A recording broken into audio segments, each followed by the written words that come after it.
Oh my goodness, what is going on today? Today we are going to install 1.5 inch wheel spacers on the Pioneer 520.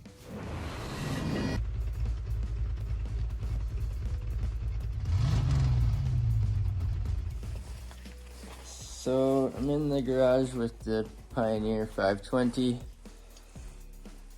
and I've ordered some wheel spacers, 1.5 inch thick.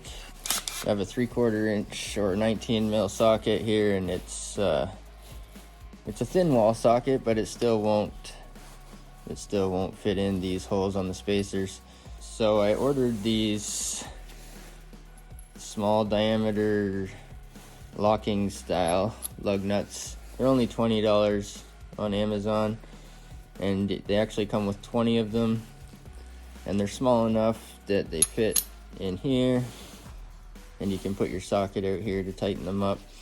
And so I'm gonna go ahead and see if they'll fit now.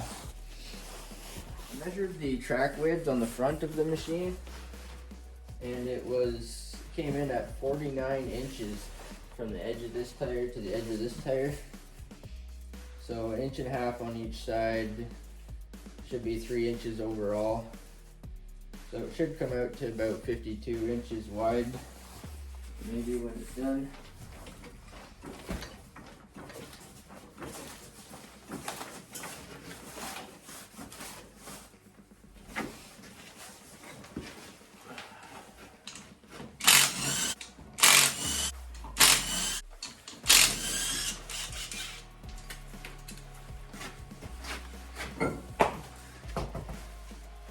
Make sure the hub is relatively clean. New 1.5 inch wheel spacer, some hardware. The new lug nuts actually come in a nice little bag. It says wheelconnect.ca on it. It's pretty cool.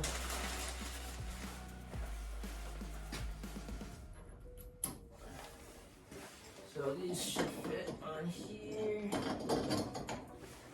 Then the new M12 lug nuts fit in there. Oh yeah, nice. That's gonna be nice. That's gonna work. With it in 4-wheel drive and with the parking brake on, I should be able to torque these by myself.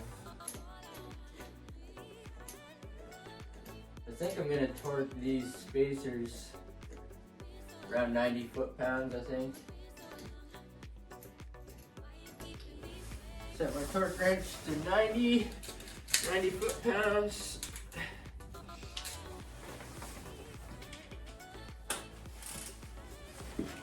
This machine has M12 12mm studs. 90, 90, 90, 90, and I like to double check them in a cross pattern.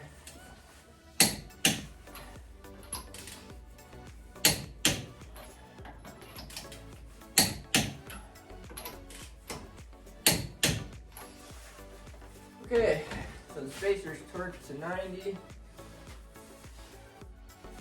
Now I can mount the wheel. I'm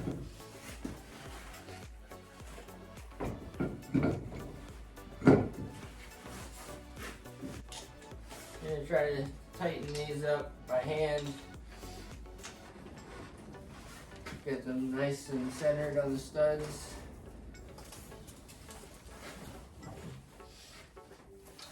And then when I set the machine down on the ground, I'll probably torque these.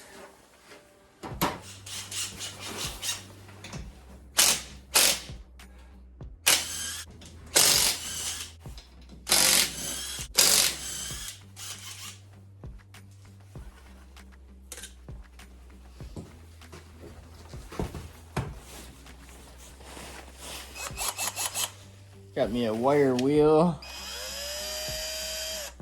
on the drill. Might clean up these front hubs a little bit. They're not too bad. The machine's a 2023 and I got it new from the dealer. But just want the surface to be smooth and clean.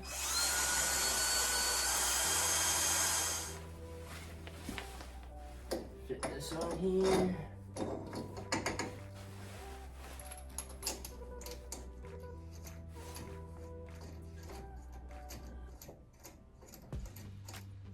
So the only reason I'm torquing these to 90 is because they're M12.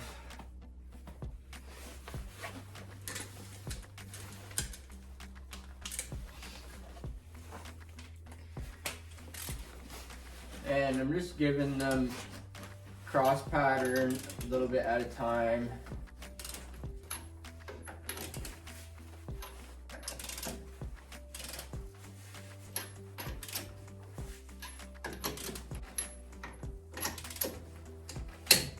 There's 90,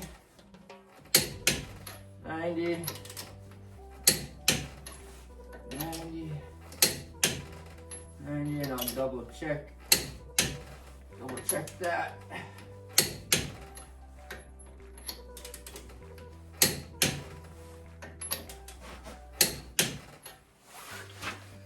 There she is.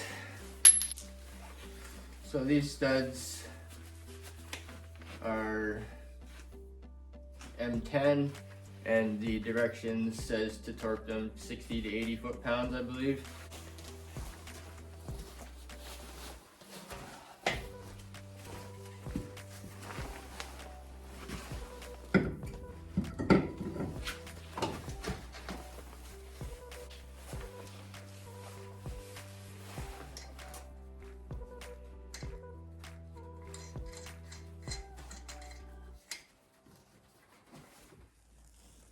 These spacers came with some information, and for the M10 studs it says torque to 65 to 75.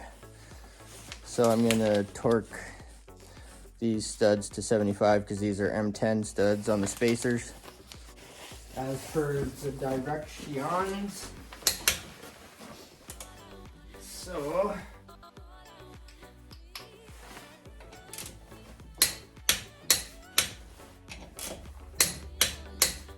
that's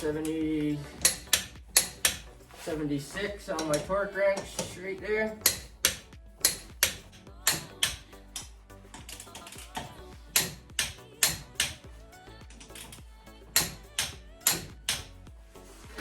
Alright. With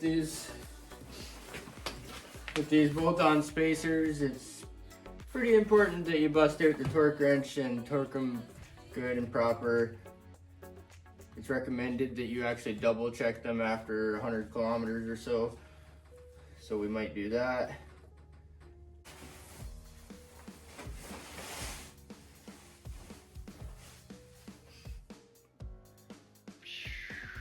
Okay, there she is. I went ahead and did the same thing on the other side. No need to bore you with the repeat process. But yeah, I went ahead and did the same thing on the other side. So I got all 4 of them on there. I just measured across from the edge of this tire to the edge of the other tire. It was 49, maybe 49 and a half. And now it's 52 and a half. So we're definitely 3 inches wider, 1.5 inches on each side.